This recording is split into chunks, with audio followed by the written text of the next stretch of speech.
অবশেষে জয়ে ফিরল ভারতীয় দল। এএফসি এশিয়ান কাপ কোয়ালিফায়ারের শেষ ম্যাচে হংকংয়ের মুখোমুখি হয়েছিল খালিদ জামিলের দল এবং সেই ম্যাচে 2-1 গোলে জয় পেল তারা। এএফসি এশিয়ান কাপ কোয়ালিফায়ারের কোনো ম্যাচেই জয় পাচ্ছিল না ভারতীয় দল। অবশেষে রায়ান উইলিয়ামসের হাত ধরেই কি জয়ে ফিরল? বলা যেতে পারে তাই, কারণ ভারতীয় দলের জার্সি গায়ে অভিষেক ম্যাচেই গোল পেলেন রায়ান উইলিয়ামস। আর যার ফলে কিন্তু যেন ভারতের সেই জয়ের সরণিতে ফেরা হলো। শুরুতেই 4 মিনিটের মাথায় রায়ান উইলিয়ামসের গোলে এগিয়ে যায় ভারত।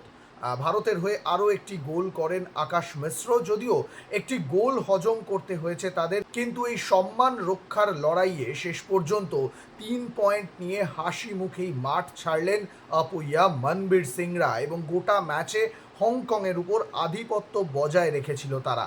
পাশাপাশি বলা চলে খালিদ জামিলের যে পরীক্ষামূলক আজকের এই ম্যাচ ছিল, সেই ম্যাচে কিন্তু উত্তীর্ণ হয়ে গেলেন তিনি।